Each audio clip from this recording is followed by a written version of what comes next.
निरोगी आहार अत्यंत आवश्यक एवं जीवनदायी वह साधक जो अपने जीवन में हर एक प्रकार से समस्या मुक्त जीवन, निरोगी जीवन एवं आध्यात्मिक जीवन में उन्नति चाहते हैं।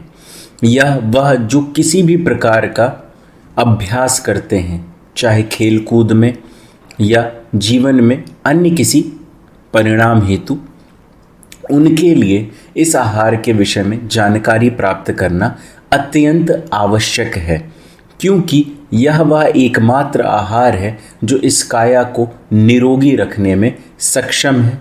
साथ ही साथ इस आहार के सेवन से नाना प्रकार के आपको लाभ प्राप्त होते हैं और इस आहार के पीछे के कारण आध्यात्मिक एवं वैज्ञानिक हम सभी को इस वीडियो के माध्यम से जानेंगे। साथ ही साथ वह प्रचलित चीज़ें जिनका सेवन हम अपने सामान्य जीवन में करते हैं, क्या वह सेवन योग्य हैं भी या नहीं, या भी जानने का प्रयास करेंगे और उन महत्वपूर्ण बिंदुओं पे चर्चा करेंगे जिसके माध्यम से मनुष्य अपने जीवन में इस काया को निरोगी नहीं रख पाता है या इस काया को उतने लंबे समय तक जीवित नहीं रख पाता है जितने लंबे समय तक प्रकृति द्वारा मनुष्य को जीवन प्रदान किया गया है। नमस्कार, आप सभी का स्वागत है सहस्त्रार साधना केंद्र में। यदि आप आज तक आहार को सिर्फ भोजन रूप में ही ग्रहण करना समझते हैं, आज हम इसके अधिकतम विस्तार के विषय में जानने का प्रयास करेंगे, जिसमें यह समझना अत्यंत आवश्यक है कि वह कौन सा आहार है जो साधकों के लिए अति आवश्यक है यदि वह क्रिया योग ध्यान का अभ्यास करते हैं अथवा वह जीवन में हर एक प्रकार से निरोगी काया, साथ ही साथ उत्तम स्थिति को प्राप्त करना चाहते हैं। अब हम कुछ शब्दों की आध्यात्मिक व्याख्या समझेंगे, क्योंकि जिस भी चीज़ की हम आध्यात्मिक व्याख्या को समझ पाते हैं, हम उसी चीज़ को भौतिक रूप से ग्रहण कर पाएंगे अथवा भौतिक रूप से ग्रहण करने के लिए उसकी आध्यात्मिक उन्नति को समझना एवं प्राप्त करना अत्यंत आवश्यक है। इसमें जो प्रथम शब्द है वह है आहार। हमें आहार शब्द की आध्यात्मिक व्याख्या उसको विभाजित करके करनी होगी, जिसे संधि विच्छेद कहते हैं, जिसे आ धन हार में विभाजित किया जाता है। आ में दो छोटा आ है और हार का अर्थ है सुशोभित करना, सम्मान देना, और आ का अर्थ है सृजन, सुरक्षा एवं कल्याणकारी परिवर्तन की शक्ति से है।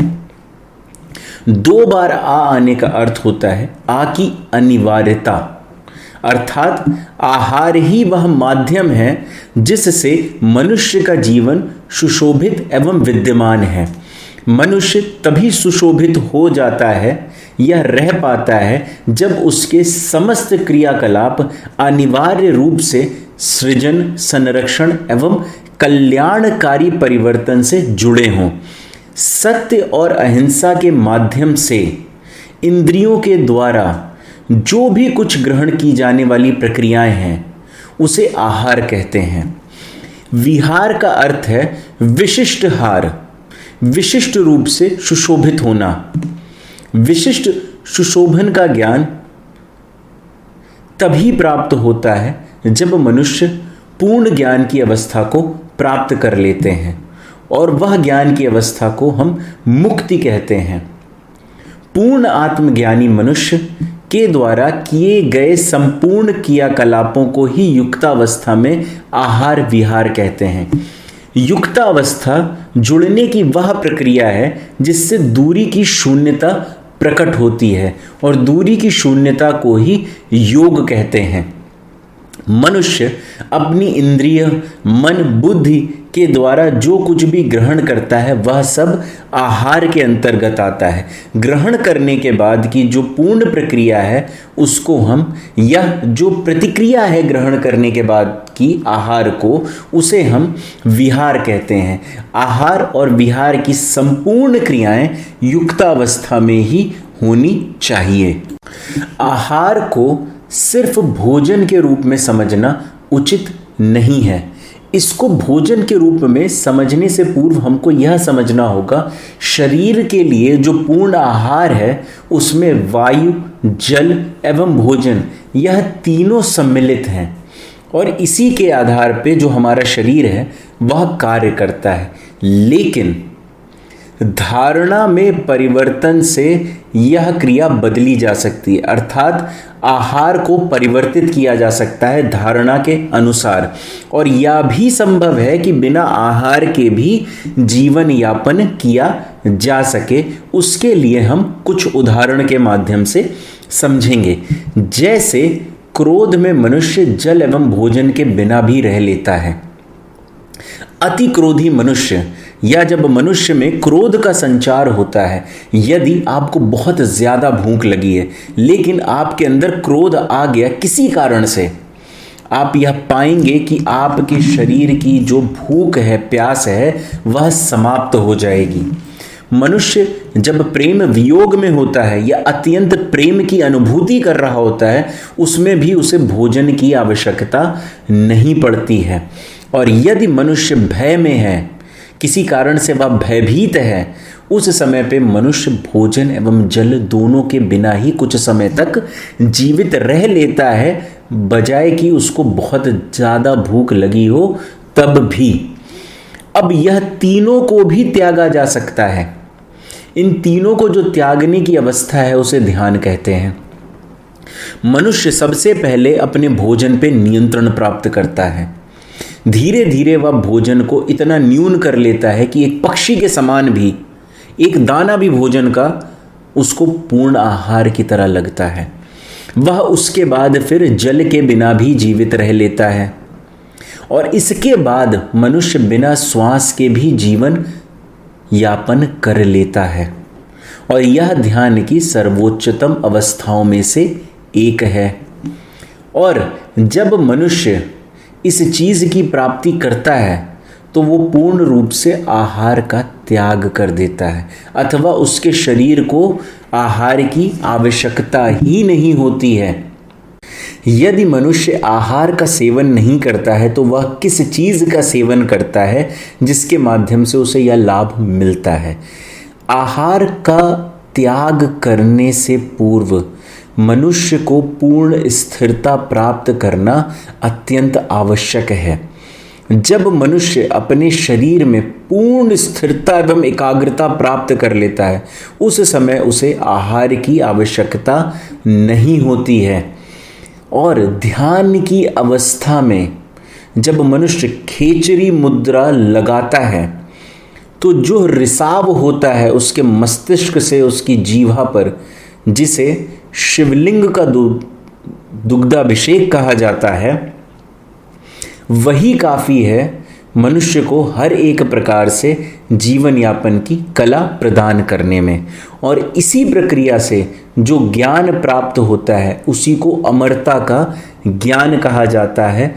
और यदि कोई साधक इस जानकारी को बहुत अधिक अच्छे से समझना चाहते हैं कि किस प्रकार से मनुष्य अपनी इस काया को एक लंबे समय तक सिर्फ योग के माध्यम से इस पृथ्वी पर बनाए रख सकता है, उसके लिए मैंने जो स्वयं देवराहा बाबा जी द्वारा दिया गया ज्ञान था कि कैसे उन्होंने इतने वर्षों तक जीवन यापन किया और जो उन्होंने स्वयं के मुख से ये जानकारी दी थी, उससे संबंधित एक वीडियो बनाया हुआ है जिसमें इच्छा मृत्यु के विषय में बताया गया है। वह वीडियो सभी साधक अवश्य देखें। आहार को सीधा जीवन एवं प्राण से दर्शाया जाता है। मनुष्य अपनी इंद्रियां, मन, बुद्धि के द्वारा जो कुछ भी ग्रहण करता है वह सब आहार के अंतर्गत आता है। जो 5 मुख्य कर्म इंद्रियां हैं वो आपकी मुंह, हाथ, लिंग, गुदा और पैर, जिसमें हम इनके द्वारा स्थूल कर्म करते हैं। मुंह से भोजन करने और बोलने का काम करते हैं, हाथ से हम स्पर्श की अनुभूति करते हैं, लिंग से हम मूत्र एवं वीर्य विसर्जन का कार्य करते हैं, गुदा से हम मल का त्याग करते हैं और पैरों से मुख्यतः हम चलने का कार्य करते हैं। और जब हम यह समझते हैं कि यह समस्त कर्मेंद्रिय हमारे लिए आहार को प्राप्त करने में अत्यंत आवश्यक है, क्योंकि जब तक यह कर्मेंद्रियां नहीं होंगी हमारे लिए आहार का सेवन कर पाना असंभव है। हमारी 5 ज्ञान इंद्रियां होती हैं जिसके माध्यम से हम आहार की पहचान और उसकी समझ रख पाते हैं। आँख, नाक, कान, जीभ और त्वचा। इसके बाद जो 5 तन्मात्राएं हैं, रूप, रस, गंध, स्पर्श एवं ध्वनि, इसके माध्यम से हम आहार का चयन करते हैं। लेकिन इस भौतिक शरीर को बनाए रखने के लिए जो एक प्रकाश, एक ऊर्जा, आंतरिक ऊर्जा और आंतरिक शरीर में प्राप्त होने वाली ऊर्जा है, जब तक उसको हम पूर्ण रूप से प्राप्त नहीं करेंगे तो भी हमारा यह शरीर विद्यमान नहीं रह सकता। इस ऊर्जा को हम धन रूपी ऊर्जा कहते हैं, जो शरीर में मेडुला के माध्यम से प्रवेश करती है और यह कॉस्मिक तरंगे होती हैं जिसे मनुष्य ग्रहण करता है। और यही जब धन रूपी ऊर्जा शरीर को प्राप्त नहीं होती है तो उस शरीर को उस व्यक्ति का हम निधन मानते हैं और इसी को हम निधन कहते हैं। यही धन वह ईश्वरीय प्रकाश है जिसके माध्यम से जीवन जीने की बातें धर्मशास्त्रों में लिखी हुई हैं। यही ऊर्जा आपके सप्त चक्र में व्याप्त है। यही ऊर्जा आपकी समस्त नाड़ियों में व्याप्त है। इसी ऊर्जा के समूह भी शरीर में व्याप्त हैं जिसके माध्यम से मनुष्य जीवन एवं मृत्यु को प्राप्त करता है। अभी हम आध्यात्मिक दृष्टिकोण से आहार को समझने का प्रयत्न कर रहे हैं। इसके बाद हम भौतिक दृष्टिकोण से भी आहार को समझेंगे। लेकिन जब मनुष्य को आध्यात्मिक जानकारी प्राप्त हो जाती है तभी वह भौतिक को ज़्यादा आसानी से ग्रहण कर पाता है। अब हम जानेंगे कि क्या दूध, दही, मांसाहार, अंडा, हरी सब्जी यह सब खाना मनुष्य के शरीर के लिए उचित है या नहीं। क्या इसे हमें भोजन रूप में ग्रहण करना चाहिए या नहीं। तो यह समस्त जानकारी अब हम धीरे धीरे समझेंगे, जिसमें आध्यात्मिक, वैज्ञानिक एवं किस प्रकार से हमारा भोजन हमारे शरीर में कार्य करता है और पाचन क्रिया होती है, इसकी पूर्ण जानकारी इस वीडियो के माध्यम से आपको प्राप्त होगी। अभी हमने ज्ञान इंद्री, कर्म इंद्री और तन्मात्राओं के आधार पर इस शरीर के आहार को समझा। अब हम यह समझेंगे कि शरीर किस प्रकार का आहार ग्रहण कर सकता है। उसके लिए हम अपने और आंतरिक शरीर में जाएंगे और पंचकोश को समझेंगे। परब्रह्म ही सभी रूपों में विराजमान है और वह छोटे से बड़े और अनेक होने की विद्या को दर्शाते हैं। किस प्रकार से? जैसे एक बीज एक वृक्ष में परिवर्तित हो जाता है और वह वृक्ष अनेक बीजों में परिवर्तित हो जाता है। इसी प्रक्रिया को सर्वज्ञता कहते हैं और इसी की अनुभूति के लिए परमात्मा ने कहा है, एको अहम बहुश्यामी, हम एक से अनेक हों। इस अलौकिक कर्म के परिणाम स्वरूप माया के 5 आवरण बन गए हैं जिन्हें पंचकोश कहा गया है। इनकी पूर्ण जानकारी एक अलग वीडियो में भी मैंने दी हुई है कि मनुष्य देवी देवता में परिवर्तित कैसे हो सकते हैं, लेकिन इसे यहां पे भी समझना उतना ही आवश्यक है, जिसमें यह समझना आवश्यक है कि किस प्रकार से मनुष्य के जीवन में कौन से चरण जागृत हैं ज्ञान के। जो ज्ञान के 5 चरण हैं उन्हें हम स्थूल तत्व, प्राण तत्व, मन तत्व, बुद्धि तत्व और हृदय तत्व के रूप में जानते हैं। जो प्रथम आवरण है वह आनंदमय कोश है। यहाँ से देवी देवता प्रकट हुए हैं। इसमें ज्ञान के समस्त चरण जागृत अवस्था में होते हैं। दूसरा आवरण है ज्ञानमय कोश, जिससे मानव प्रकट हुए हैं। इसमें 4 जो चरण हैं वो जागृत अवस्था में होते हैं और हृदय जो तत्व है वह जागृत अवस्था में नहीं होता है। और यदि जब मनुष्य का यह तत्व जागृत हो जाता है तो वह देवी देवता में परिवर्तित हो जाता है। तीसरा आवरण जो है उसे मनोमय कोश कहा गया है। यहाँ से जीव जंतुओं का निर्माण हुआ, जिनमें ज्ञान के 3 चरण जागृत अवस्था में हैं। हृदय, बुद्धि तत्व जो है यहाँ सुसुप्त अवस्था में है। चौथा जो आवरण है वह प्राणमय कोश कहा गया। इसके प्रकट होने से वनस्पति का निर्माण हुआ, जिसमें ज्ञान के 2 चरण जागृत हैं, स्थूल तत्व एवं प्राण तत्व। और जो 5वां चरण है वह अन्नमय कोश है। इसके प्रकट होने से आकाश, अग्नि, जल, वायु, पृथ्वी का निर्माण हुआ, जिसमें ज्ञान का एक ही चरण जागृत है और अन्य सभी चरण इसमें सुसुप्त अवस्था में हैं। यदि आपको यहाँ पे समझ में नहीं आ रहा है तो आप इसके लिए जो वीडियो मैंने कहा है आपको, मनुष्य देवी देवता में कैसे परिवर्तित हूँ, वहाँ जाकर देखें। वहाँ पे बहुत विस्तार से मैंने इसको समझाया है कि किस प्रकार से कौन से चरण किस में जागृत होते हैं और उसका क्या प्रभाव पड़ता है। अब जो अति आवश्यक है, जो यहाँ से जानकारी उत्पन्न होती है, वह यह है, ब्रह्मांड की समस्त रचनाओं का लक्ष्य है स्वरूप के ज्ञान को प्राप्त करना और अपने सर्वव्यापी अनंत और परब्रह्म के स्वरूप में मिल जाना।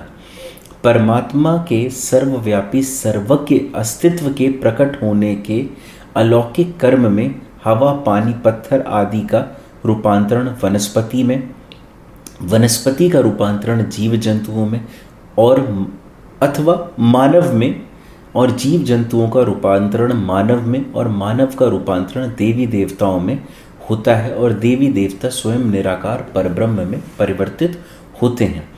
यहाँ से मैं आपको जो बताना चाह रहा हूँ वह यह है कि जो ये सृष्टि है ये निराकार से साकार स्वरूप में परिवर्तित हुई है और साकार से ही निराकार स्वरूप में परिवर्तित होती है। यदि आपको नहीं समझ में आ रहा है तो इसे इस प्रकार से समझें, ये जो 5 तत्व हैं ये सर्वप्रथम वनस्पति में परिवर्तित होते हैं। कुछ लोगों के मन में प्रश्न यह ज़रूर होगा कि सिर्फ मनुष्य ही क्यों प्राप्त कर सकते हैं ईश्वर की इस दिव्य शक्ति को। तो यहाँ से आपको समझना होगा, जो ये तत्व हैं, जैसे वायु में जो अणु परमाणु हैं वह मनुष्य में सीधे परिवर्तित होते हैं, इसे अभी हम आगे समझेंगे। उसी तरीके से जो ये 5 तत्व हैं पहले वनस्पतियों में परिवर्तित होते हैं। वनस्पतियों का रूपांतरण जीव जंतुओं में होता है। जब वनस्पतियों का सेवन जीव जंतु करते हैं तो वनस्पति जीव जंतु में परिवर्तित हो जाती हैं, है ना। अथवा यदि वनस्पति मनुष्य सेवन करते हैं तो वह मनुष्य में परिवर्तित हो जाती हैं। जीव जंतु अपने अगले जीवन काल में मनुष्य में परिवर्तित होते हैं। मनुष्य देवी देवता में परिवर्तित होते हैं। जो उनके अंदर सुसुप्त हृदय तत्व होता है उसको जागृत करके क्रिया योग ध्यान के माध्यम से, और जो देवी देवता हैं वही निराकार परब्रह्म में परिवर्तित हो पाते हैं। मनुष्य का इस जीवन में 2 लक्ष्य है, स्वयं के सतचित आनंद स्वरूप की अनुभूति करना तथा ईश्वर की अन्य रचनाओं को भी अपने अंदर विलीन करते हुए उन्हें भी इस चीज की अनुभूति करवाना एक दिव्य कर्म है। भोजन से यह दोनों लक्ष्य पूर्ण होते हैं। इसलिए ध्यान की उच्चतम अवस्था प्राप्त ना कर लेने तक भोजन आवश्यक है। मनुष्य को यह अधिकार प्राप्त है कि वह अणु, परमाणु, वायु, पानी, पेड़ सभी को तत्क्षण मानव स्वरूप में परिवर्तित कर लेता है और क्रिया के द्वारा मानव स्वरूप में ऊर्जा को प्रकाशित करके आहार और स्वयं दोनों को उन्नति की ओर ले जाता है। उदाहरण हेतु श्वास लेने पर वायु तत्व के अणु परमाणु का रूपांतरण मनुष्य में हो जाता है। शरीर में प्रवेश करने वाली ऑक्सीजन का रूपांतरण सीधे मानव स्वरूप में हो जाता है। अदृश्य जगत की रचनाओं की तुलना में मानव शरीर ज्ञान की अभिव्यक्ति जल्दी करता है और अधिक करता है। भोजन ग्रहण करने से, श्वास कर्म से, पानी तथा वनस्पति के सेवन के माध्यम से यह सभी मानव में रूपांतरित हो जाती हैं और यह स्वयं और मानव दोनों मिलके ईश्वर की अनुभूति की यात्रा करते हैं। अतः भोजन, श्वास, जल का सेवन परोपकार की सेवाएं हैं जिनमें हम वनस्पति, जल एवं वायु का सेवन करके इन्हें परमात्मा के निकट ले जाते हैं। यदि आपके मन में यह अभी तक भ्रम रहा हो कि क्योंकि वनस्पति हमें जीवन प्रदान करती हैं इसलिए वही अधिक बड़ा कार्य कर रही हैं आपके जीवन के लिए, तो ऐसा नहीं है। मनुष्य भी उनके लिए वही कार्य कर रहा है। यदि आप ऑक्सीजन ले रहे हैं तो उनके जीवन के लिए आप भी उन्हें कार्बन डाइऑक्साइड दे रहे हैं। लेकिन इनका वही भाग इस क्रिया में सम्मिलित हो पाता है जो शरीर में परिवर्तित हो पाता है। अर्थात यह है, यदि आप वनस्पति जगत का सेवन करते हैं तो जो आपके शरीर में परिवर्तित हो पाता है वही भाग आपके साथ उपयोगी हो पाता है और उसी से आंतरिक शरीर को भी ऊर्जाएं लेने में आसानी होती है। आंतरिक शरीर को ऊर्जाएं कई जगहों से प्राप्त होती हैं, इसको हम कभी और विस्तार से समझेंगे। अन्य वह भाग जो मलमूत्र के माध्यम से पुनः पृथ्वी तत्व में परिवर्तित हो जाता है, उसे पुनः ही इतनी मेहनत करनी होगी जिससे वह मनुष्य स्वरूप, जो मनुष्य का स्वरूप है, उसमें परिवर्तित हो सके। अर्थात पृथ्वी तत्व को पुनः वनस्पति में परिवर्तित होना पड़ेगा और वनस्पति के माध्यम से फिर उसे यह कार्य पुनः मनुष्य शरीर में आना पड़ेगा। उसके बाद ही मनुष्य और प्रकृति से संबंधित सभी वस्तुओं का परमात्मा की ओर अग्रसर होना संभव हो पाता है। अधिक भोजन करना प्रकृति की संरचना को आहत करता है, जो कि उचित नहीं है। मल मूत्र जो है यह स्वाभाविक क्रियाएं हैं, लेकिन ज़रूरत से अधिक भोजन करना यह उचित नहीं है और इससे जीवन का भी नाश होता है। साथ ही साथ आपकी संरचना में भी राग द्वेष उत्पन्न होता है।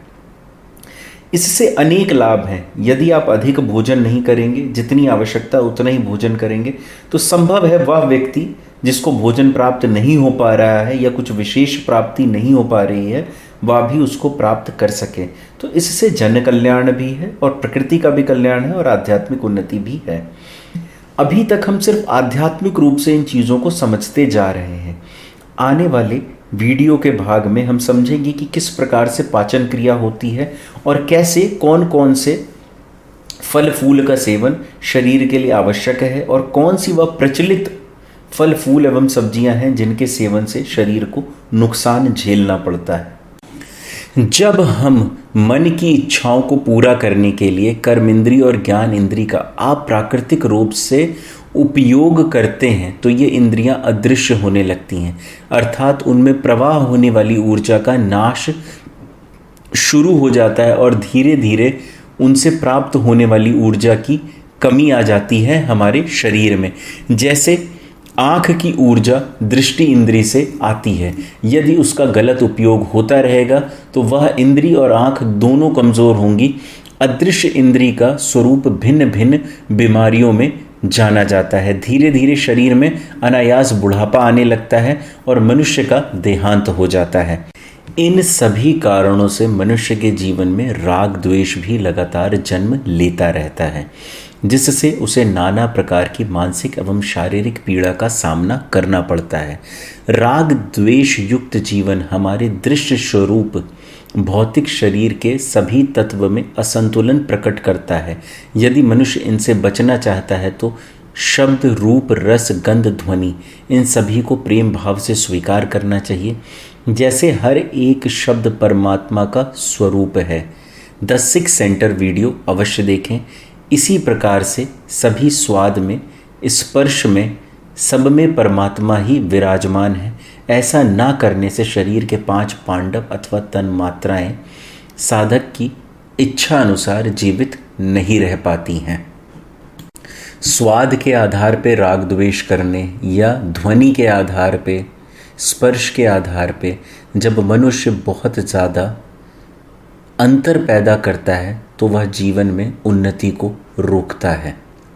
अर्थात यदि मान लीजिए आप यह कहें कि यह बहुत अधिक खट्टा है, इसलिए यह मुझे उतना पसंद नहीं है जितना मुझे मीठा पसंद है, इसको कहते हैं राग द्वेष उत्पन्न करना। इस प्रकार से हमें नहीं करना चाहिए।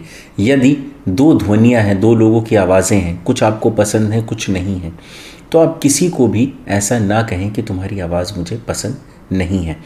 जब आप सभी प्रकृति से उपलब्ध वस्तुओं को एक समान समझने लगेंगे तब आप समझें कि आपके जीवन में उन्नति हो रही है आध्यात्मिक दृष्टिकोण से।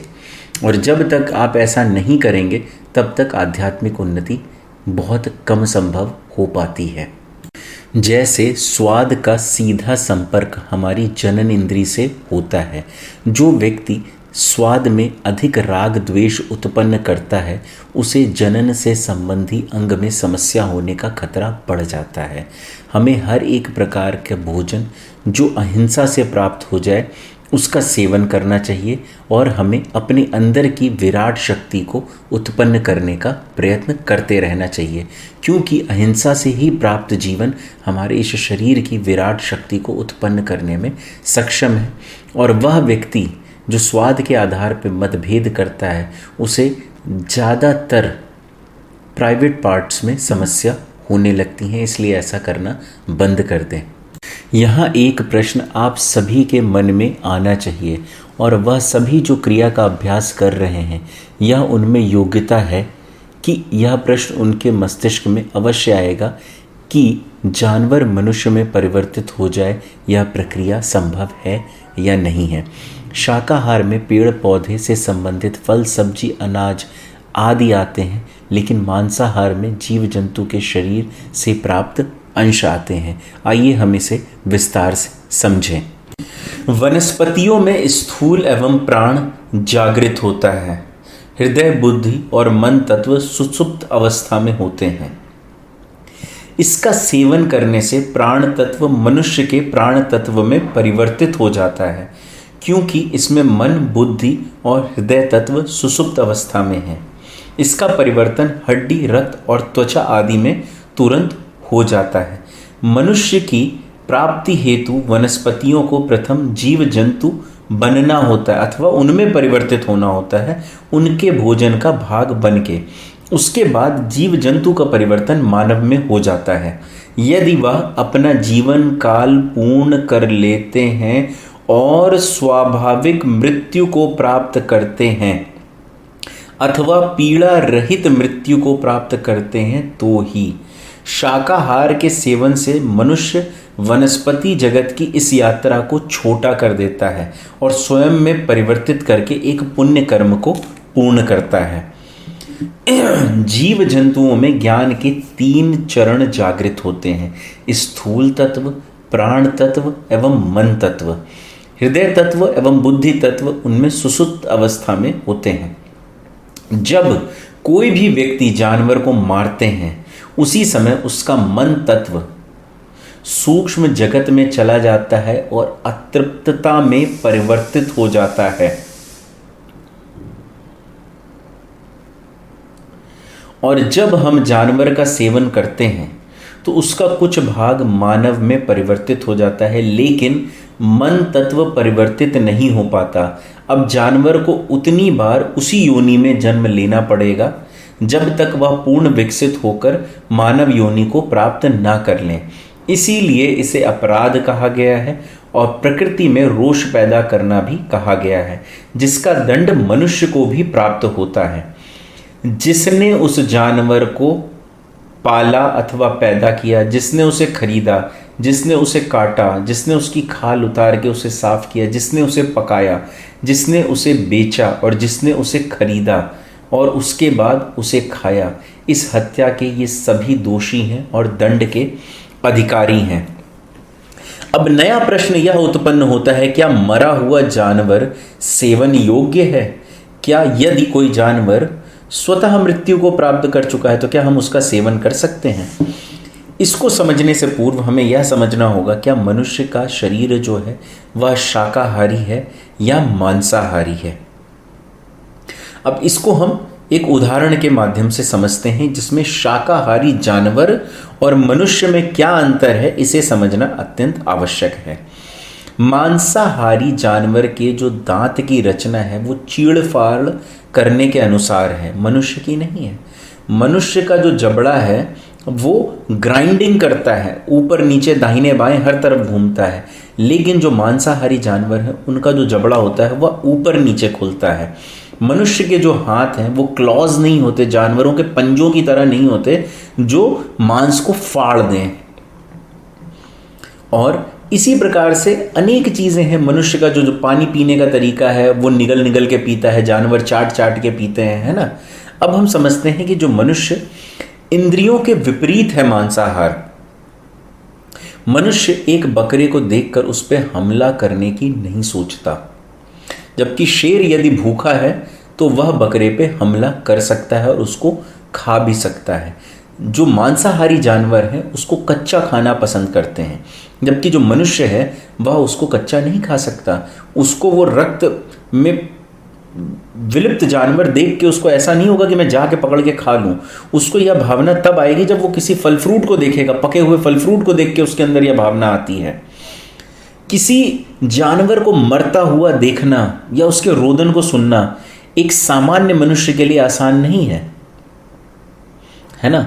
और आपने कई बार ऐसे वीडियो देखे होंगे कि कई बाघ होते हैं, शेर होते हैं, उनका पेट भरा होता है, जानवर को वो भी हानि नहीं पहुंचाते हैं, है ना। जैसे एक बकरी की खुशी घास देखकर होती है ना, हरी घास देख के, वैसे ही मनुष्य को अच्छे फूल सब्जी देख के एक खुशी होती है। और जब हम मनुष्य एक फूल पत्ती और ये अनाज और फल फूल देखता है, जो उसकी गंध है और जो उसका स्पर्श है, वो मनुष्य को एक सहानुभूति उत्पन्न करते हैं, उसके अंदर एक अच्छी भावना उत्पन्न करते हैं। लेकिन यही वह मांस का टुकड़ा उठा के सूंघेगा, उसे स्पर्श करेगा, तो बहुत कम ही मनुष्य ऐसे होंगे जिनको एक अच्छी भावना उनके अंदर से आएगी। अब जो मनुष्य होता है उसके अंदर से पसीने का रिसाव होता है, लेकिन जानवर, जो मांसाहारी जानवर हैं, उनमें पसीने का रिसाव नहीं होता है। जो मनुष्य की आंतें हैं वह उससे 10-12 गुना बड़ी होती हैं। जो मांसाहारी जानवर होते हैं उनकी आंतें जो होती हैं वो 4-5 गुना बड़ी होती हैं, है ना। फल और सब्जी को देख के मनुष्य के मुंह में पानी आ सकता है, कच्चा मांस देखकर आना बहुत ही मुश्किल है। और पका हुआ मांस देखकर यदि मनुष्य को अच्छा लगता है तो उसमें मांस की कोई प्रतिभा नहीं है, मनुष्य में भी कोई प्रतिभा नहीं है उसको खा लेने की, है ना। जानवर को मार के पकाकर उसमें मिर्च मसाला लगाकर इस तरीके से खाना उचित बिल्कुल भी नहीं है, और जानवर खाना ही अनुचित है। इसलिए आपको जो शाकाहार भोजन है उसका सेवन करना चाहिए। लेकिन शाकाहार में भी कौन सा भोजन आपके लिए उपयुक्त है, अब हम उसके विषय में चर्चा करने जा रहे हैं। अतः आप यह समझ पाए होंगे कि मरा हुआ जानवर भी खाने योग्य नहीं है, और आप मरे हुए जानवर में कभी भी ये नहीं जान सकते कहीं वह बीमारी से तो नहीं मरा है। यदि वह बीमारी से मरा होगा तो आपको भी अनेक प्रकार की बीमारियों का सामना करना पड़ सकता है। और मांसाहार का सेवन क्यों नहीं करना चाहिए, इसके लिए मैंने अलग से अनेक वीडियो बनाए हैं, जिसमें मैंने मन के आधार पर, चित्त के आधार पर, धारणाओं के आधार पर, वैज्ञानिक आधार पर भी यह बताया है कि क्यों मांसाहार का सेवन करना उचित नहीं है यदि आपको निरोगी काया प्राप्त करनी है तो। अब तक हम यह समझ चुके हैं कि मांसाहार का सेवन उचित नहीं है, और शाकाहार में भी उतना ही भोजन उचित है जितना शरीर के लिए आवश्यक है। अब हम यह समझेंगे कि भोजन का सेवन कितनी बार करना उचित है, और इसको हम समझेंगे अपने शरीर के पाचन तंत्र के माध्यम से। शरीर को पूर्णतः स्वस्थ रखने के लिए मनुष्य को जो भी खाए उसका पाचन सही तरीके से होना आवश्यक है। आवश्यकता से अधिक खाना और उसके बाद मनुष्य को उसी अनुसार व्यायाम ना करना भी अनुचित है। लगातार कुछ कुछ समय पे खाते जाना भी एक प्रकार की शरीर की पाचन क्रिया को बाधित करना है। ऐसे में शरीर में पोषक तत्व की कमी होने लगेगी और मनुष्य नाना प्रकार की बीमारियों से ग्रसित हो जाएगा। थोड़ा सा वैज्ञानिक तरह से समझने का प्रयत्न करते हैं कि किस प्रकार से पाचन तंत्र कार्य करता है। भोजन का पाचन मुख, अमाशय, छोटी आंत और नामात्र के बराबर बड़ी आंत में होता है। मुख में भोजन उदासीन माध्यम में, अमाशय में अम्लीय माध्यम में और छोटी आंत में क्षारीय माध्यम में पाचन होता है। पाचन तंत्र हमारे शरीर का एक महत्वपूर्ण हिस्सा है जो भोजन को पचाकर शरीर को आवश्यक पोषक तत्व प्रदान करता है। पाचन तंत्र में अनेक एंजाइम्स और लिवर, पैनक्रियाज आदि से जो जूसेस प्राप्त होते हैं उनसे भी पाचन क्रिया होती है। पाचन की प्रक्रिया सर्वप्रथम मुख से शुरू होती है। यहाँ पर भोजन दांतों से चबाया जाता है और सलाइवा के साथ मिलाया जाता है। इसमें एमिलेज नाम का एक एंजाइम होता है जो स्टार्च को तोड़ता है और साथ ही साथ कार्बोहाइड्रेट्स को ग्लूकोज में कन्वर्ट करता है। चबाया हुआ भोजन ग्रसनी से होता हुआ अन्न नलिका के माध्यम से अमाशय में जाता है। आमाशय में भोजन हाइड्रोक्लोरिक एसिड और पेप्सिन एंजाइम के साथ मिलकर टूटता है। यह प्रक्रिया भोजन को अर्ध तरल रूप में बदल देती है, जिससे यह टूट के छोटे छोटे भाग में परिवर्तित हो जाता है और यहाँ पर प्रोटीन का पाचन क्रिया शुरू होती है। छोटी आंत अथवा स्मॉल इंटेस्टाइन, जो खाना आमाशय में पचता है अम्लीय माध्यम से, वह छोटी आंत में क्षारीय माध्यम में पचता है। जो खाना आमाशय में पच जाता है उसके बाद वो अधिक पाचन के लिए छोटी आंत में आता है, जहाँ पर पाचन और पोषक तत्वों का अवशोषण होता है। यहाँ पर लिवर के बाइल जूस और जो गैस्ट्रिक जूसेस होते हैं, पैनक्रियाटिक जूसेस होते हैं, उनसे यहाँ पर खाना पचता है और यहाँ पर प्रोटीन का पाचन भी थोड़ा सा होता है और कुछ पाचन थोड़ा मोड़ा कार्बोहाइड्रेट और फैट्स का भी होता है। इसके बाद खाना क्या होता है, आपकी बड़ी आंत में चला जाता है। अवशोषित होने के बाद बचा हुआ अविष्ट बड़ी संख्या में आंत में प्रवेश करता है। यहाँ पर पानी और कुछ विटामिन्स का अवशोषण होता है और बाकी कचरा मल के रूप में नीचे मलाशय की ओर चला जाता है और मलाशय में फिर वहाँ पे इकट्ठा होता है और उसके बाद गुदा मार्ग के माध्यम से बाहर निकल जाता है। यदि हम वैज्ञानिक माध्यम से समझ रहे हैं तो हमें यह समझना होगा जो हमारा भोजन है उसके जो मुख्य भाग होते हैं वह कार्बोहाइड्रेट, प्रोटीन और फैट्स होते हैं और हमें यह समझना आवश्यक है कि कौन सा प्रकार का माइक्रो न्यूट्रिएंट हमें कहाँ से प्राप्त होता है और किसका कहाँ पे पाचन क्रिया शुरू होती है। जो कार्बोहाइड्रेट्स अथवा कार्ब्स होते हैं, जो उनका मुख्य पाचन होता है वह मुंह में जब आप चबा चबा कर खाते हैं तब होना शुरू होता है। इसीलिए कहा जाता है अपने खाने को कम से कम 25 बार चबा कर खाएं।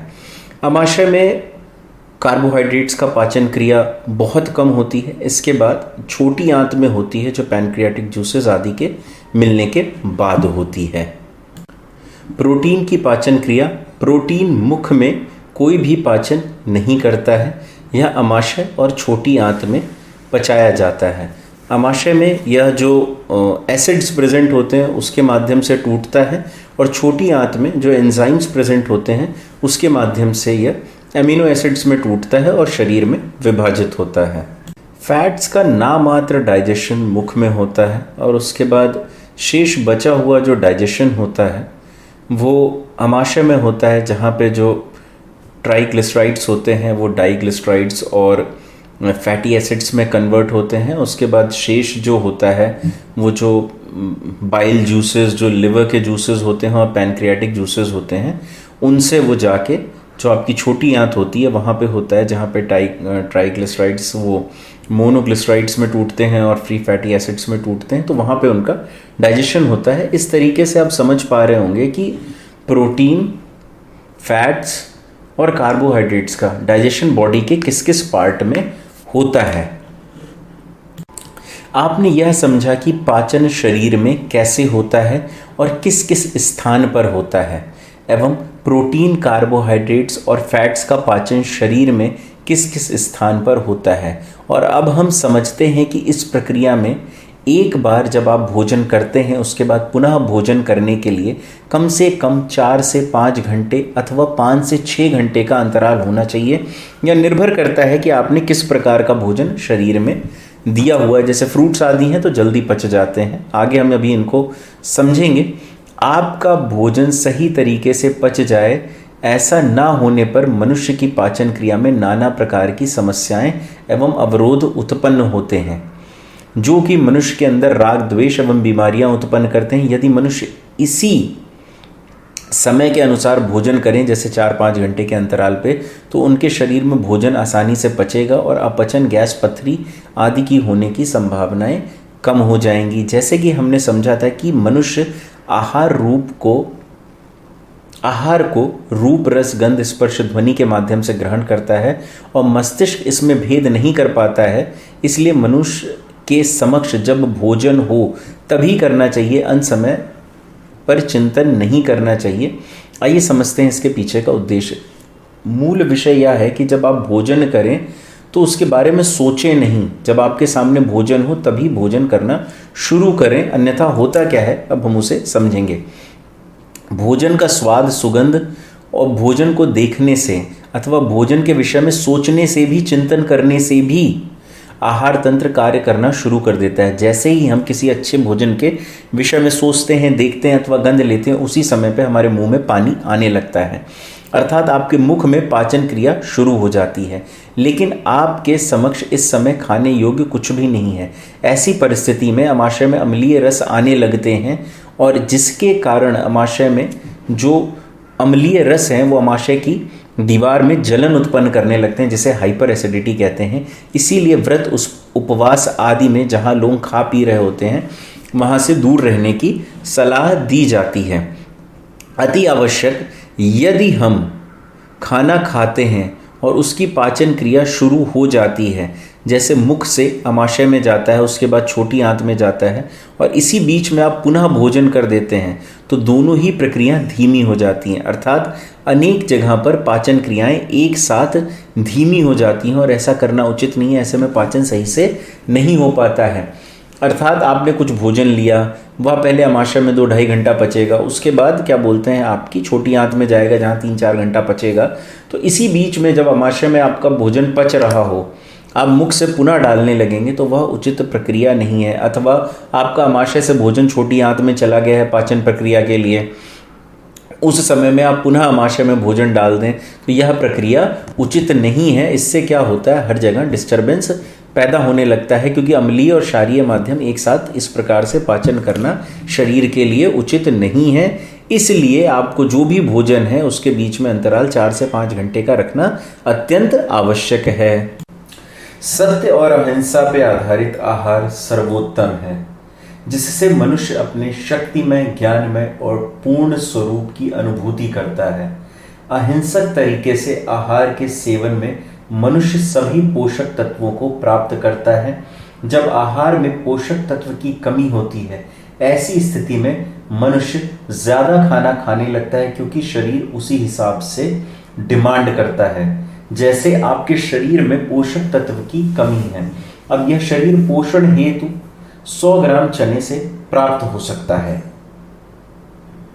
अर्थात वह पोषण जो 100 ग्राम चने से प्राप्त हो सकता है, लेकिन आप उसे न खा के आधा किलो कोई और चीज खा रहे हैं, जिससे वह पोषक तत्व शरीर को प्राप्त नहीं हो पा रहे हैं जो उसकी कामना है। ऐसी परिस्थिति में जो मनुष्य होगा उसका शरीर बीमार पड़ेगा ही पड़ेगा। शरीर की उन्नति हेतु भोजन, वह भोजन जो शरीर की उन्नति के लिए सर्वाधिक आवश्यक है। अहिंसा का अर्थ है जीवन की अमरता। हिंसा अर्थात मृत्यु। जिस प्रकार से मनुष्य को शिशु रूप में मार देना हिंसा है, उसी प्रकार से पेड़ पौधे को जब वह हरा होता है उसे मार देना हिंसा है। ऐसे में हरे पौधे काट के सेवन करना भी हिंसा है। अपरिपक्व सब्जी, बीज, फल आदि का भी सेवन करना हिंसा है। अहिंसात्मक विधि से आहार लेने का अभिप्राय है कि किसी भी फल, सब्जी, अनाज का प्रयोग भोजन रूप में तब किया जाए जब वह अपनी परिपक्व स्थिति को प्राप्त कर ले। परिपक्व का अर्थ है जब वह अपनी पूर्ण स्थिति को प्राप्त करने के बाद पुनः नवजीवन में परिवर्तित होने की स्थिति में आ जाए। जैसे उदाहरण हेतु जैसे मटर, चना, मूंग, मेथी आदि जितने भी हैं वह सूख के अपनी परिपक्व स्थिति प्राप्त कर लेते हैं, लेकिन भूमि और पानी के संपर्क में आते ही वह पुनः पौधे बन जाते हैं। वह जिनमें ऐसी शक्ति है जो स्वयं को नए जीवन में परिवर्तित कर सकता है, वही आपको भी नया जीवन प्रदान कर सकता है। और यदि ऐसा भोजन नहीं है आपका जो नव जीवन में परिवर्तित हो सके, या आपके भोजन में ऐसी वस्तुएं नहीं हैं, तो आप अपने शरीर को नव जीवन प्रदान नहीं कर रहे हैं। दिन पर दिन वह शरीर कमजोर हो रहा है।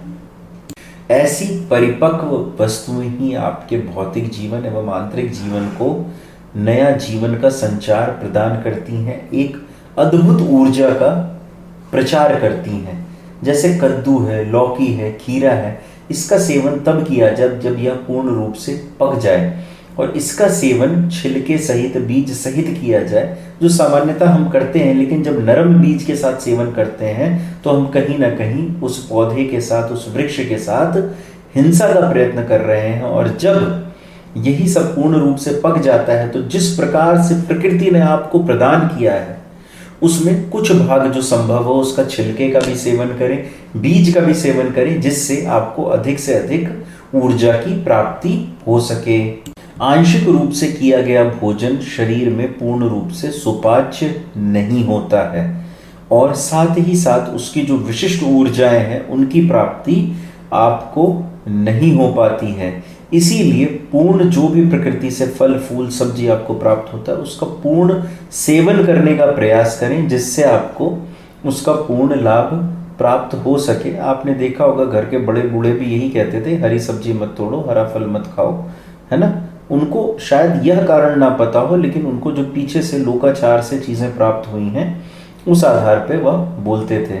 पूरे तरह से पके हुए जैसे सब्जियों में आलू, सूरन, प्याज, टमाटर, लाल मिर्च हो गई, यह सब भी आपके सेवन के योग्य हैं, इनमें कोई हानि नहीं है।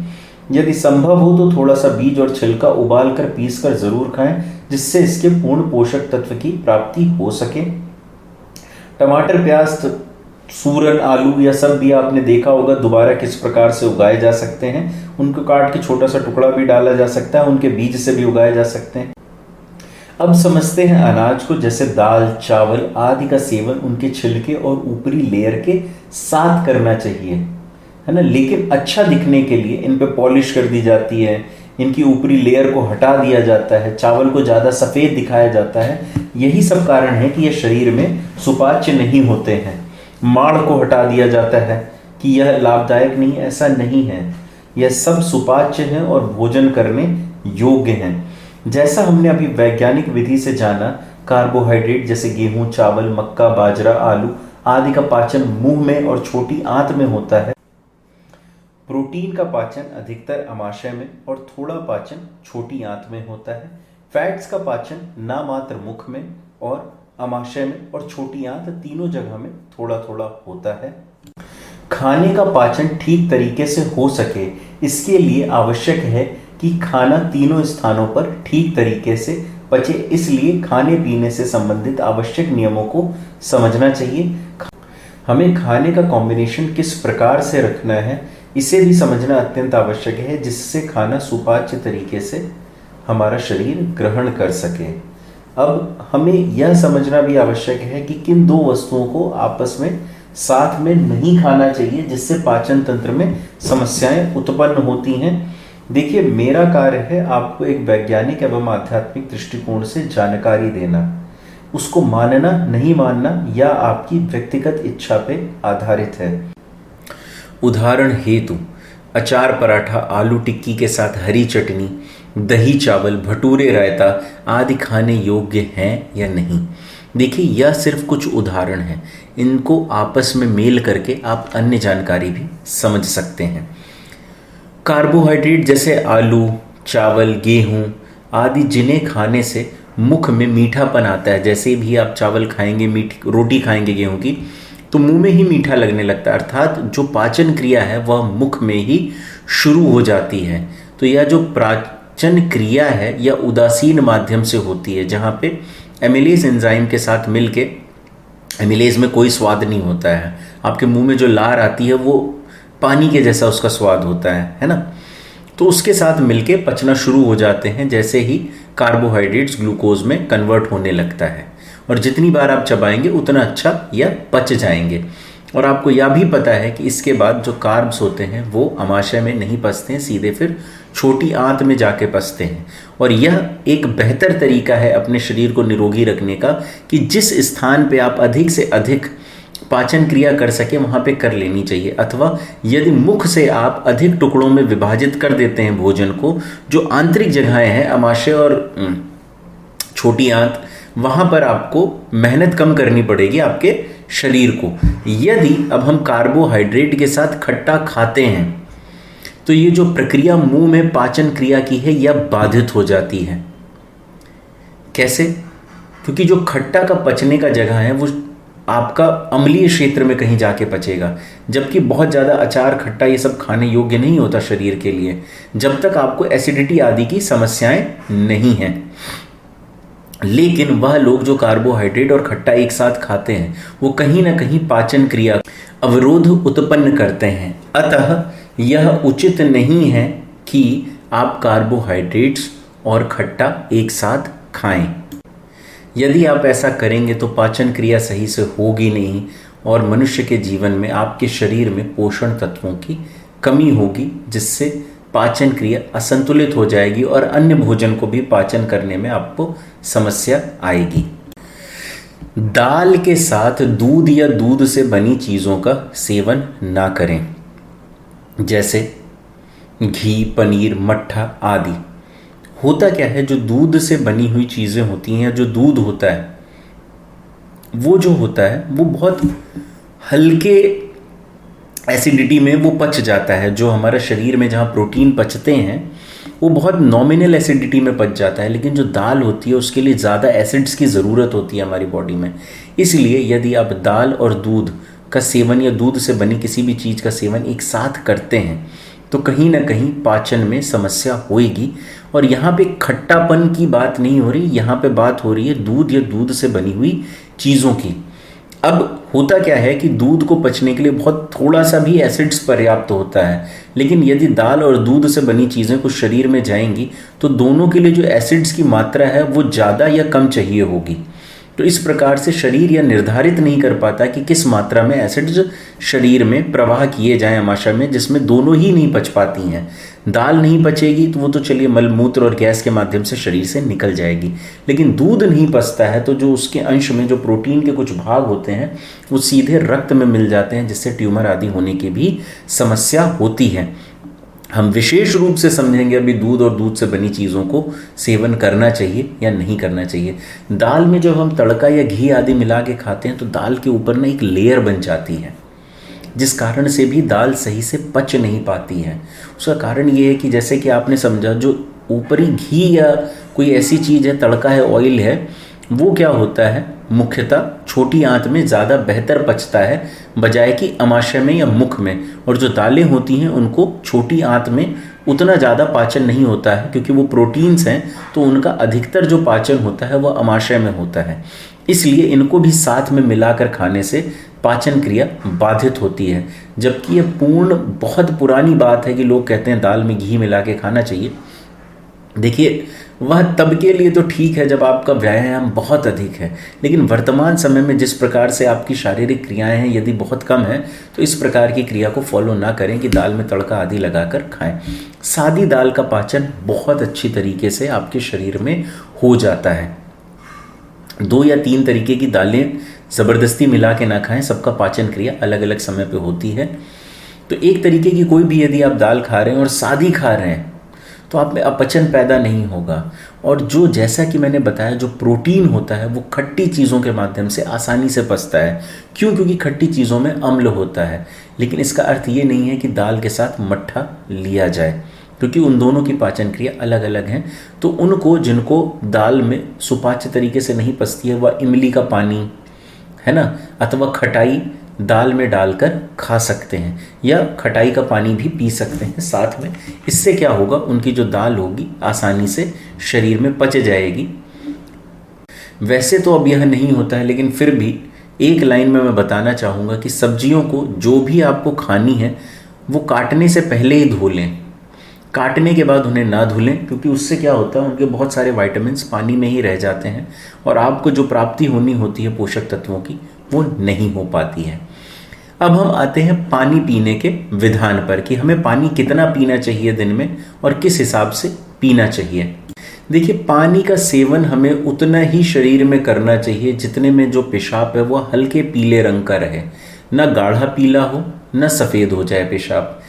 क्योंकि पानी का सेवन शरीर के हिसाब से बदलता रहता है। कोई बड़ा है मनुष्य, कोई छोटा है, तो इसमें निर्धारित नहीं किया जा सकता। लेकिन एक एडल्ट को 2.5 से 3 लीटर पानी प्रतिदिन पीना चाहिए। इससे ज़्यादा कम भी पी सकता है, क्योंकि अब जैसे ठंडियों में प्यास कम लगती है, गर्मियों में ज़्यादा लगती है, उसका व्यायाम कैसा है उस अनुसार वो पानी की मात्रा घटा बढ़ा सकता है। लेकिन उतना ही पानी पिएं जिसमें हल्के पीले रंग की पेशाब आपकी बनी रहे। सुबह उठ के ज़्यादा पानी ना पिएं, है ना, कि सुबह उठते साथ ही 2 लीटर पानी ढकेल लिया या 1 लीटर पानी पी लिया, वैसा ना करें। क्योंकि यह इसी प्रकार है कि आप एक पौधे को बहुत ज़्यादा पानी दे दें उससे कोई लाभ नहीं है, पौधा खराब हो जाता है। इसी प्रकार से शरीर में एक साथ इतना पानी डालना उचित नहीं है। खाना खाते वक्त यह ध्यान रखें कि 100 ml से 150 ml पानी अवश्य पिएं। इससे क्या होगा, जो अमाशय में पाचन रस होते हैं ना, उनको लाभ मिलेगा, एक मदद मिलेगी जब एक पलीदा टाइप का भोजन शरीर के अंदर जाएगा, और उससे क्या होगा, उनको तोड़ने में और ज़्यादा आसानी हो जाएगी। और कम से कम यह खाना अमाशय से पचने के बाद 2-2.5 घंटे बाद छोटी आंत में जाता है। तो कोशिश करें कि खाना खाने के बाद 2-2.5 घंटे तक पानी ना पिएं, या बहुत हल्का सा पानी पिएं। और जब आप ऐसा करते हैं कि 2-2.5 घंटे बाद पानी पीते हैं, तो आप आधा लीटर पौना लीटर पानी पी सकते हैं। इससे क्या होगा, जो अम्ल आपके अमाशय में बना है वह भी थोड़ा सा डाउन साइड में आएगा, उतना ज़्यादा अम्लीय नहीं रह जाएगा आपका अमाशय, और थोड़ा सा, और इसके बाद जो छोटी आंत में जाके क्षारीय माध्यम से आपका जो पचन होना है, पाचन क्रिया होनी है, पाचन तंत्र एक्टिवेट होना है, वो अच्छे से हो पाएगा। हरी पत्तेदार सब्जियां जैसे पालक, चौराई आदि का सेवन मनुष्य के शरीर के लिए उचित है या नहीं है? हरी पत्तेदार सब्जियां शरीर के लिए खाना उचित नहीं है। हाँ, यदि कोई व्यक्ति खाना चाहे तो बिल्कुल उबाल कर, पीस कर उसे खा सकता है, वो कुछ हद तक शरीर के लिए ठीक भी हो सकती है, लेकिन प्रयास करें कि ना खाया जाए तो वही ठीक है। क्योंकि यह जो पत्तेदार सब्जियां हैं यह मनुष्य के लिए नहीं है। यह जो पत्तेदार सब्जियां हैं यह जानवरों के लिए बहुत उचित हैं, लेकिन मनुष्य इनको पचा नहीं पाता है पूरी तरीके से। उसका कारण यह है कि जो जानवरों में एक एक्स्ट्रा लॉन्ग इंटेस्टाइन के पास में जो उनका सीकम बैग होता है, उसमें वहाँ पर या जो सब्जियाँ, जो हरी पत्ते होते हैं, इनमें जो आयरन और जो और अन्य मिनरल्स होते हैं वो आसानी से पच जाते हैं, लेकिन मनुष्य में यह जगह नहीं होती है, जिस वजह से मनुष्य में यह पच नहीं पाता है सही से। और दूसरी चीज़ ये है कि इनमें यूरिक एसिड की भी मात्रा बहुत अधिक होती है, जिसको खाने से गठिया आदि का रोग बनता है। जिस प्रकार से मांसाहार हमारा प्राकृतिक भोजन नहीं है, ठीक उसी प्रकार से हरी पत्तियां हमारा भोजन नहीं है। पालक में ऑक्जेलेट्स होते हैं जो कि रक्त में उपस्थित आयरन से मिलके फेरस ऑक्जेलेट बनाते हैं, जो कि अघुलनशील है रक्त में। और इसी तरीके से पालक में उपस्थित ऑक्जेलेट्स कैल्शियम के साथ मिलके अघुलनशील कैल्शियम ऑक्जेलेट बनाते हैं, जो कि दोनों ही विकार पैदा करते हैं शरीर में। और इन दोनों की ही उपस्थिति शरीर में आयरन और कैल्शियम की कमी पैदा करती है। तो इसलिए पालक, चौराई आदि खाकर यह समझने से कि आपके अंदर पालक की मात्रा बढ़ा देने से आपके अंदर आयरन की कमी दूर हो जाएगी, तो इसे बिल्कुल ही ना माने। और यदि आप चाहें तो इस पे और भी रिसर्च कर सकते हैं। यह मेरी रिसर्च का कुछ भाग है जो मैंने आपके सामने पालक के विषय में प्रस्तुत किया है। अब मैं आपको बताता हूँ फल एवं तेल का सेवन कैसे करें। देखिए, फल का सिर्फ गूदा गूदा खा लेना उचित नहीं है। जैसे मैंने कहा, पूर्ण आहार लेना आवश्यक है। यदि आप फल ले रहे हैं तो उसका कुछ भाग छिलके का भी अवश्य सेवन कर लें। यदि छिलका मोटा है तो उसको उबाल के सेवन कर लें। यदि उसके बीज खाने योग्य हैं तो बीज का सेवन कर लें। जैसे आम है, गूदा खाएं, थोड़ा सा छिलका खा लें। गुठली फाड़ के उसके अंदर बीज होता है, उसको थोड़ा सा घिस कर खाएं, उबाल कर खाएं। उससे क्या होगा, पूर्ण आहार होगा। ठीक इसी प्रकार से तेल को पूर्ण अंश में प्राप्त करें। देखिए, तेल जब आप बीज को पीस देते हैं ना, उससे जो तेल निकलता है ना, वो पूर्ण नहीं होता है। उसके बाद क्या होता है, शरीर में जाके नाना प्रकार की बीमारियां उत्पन्न करता है।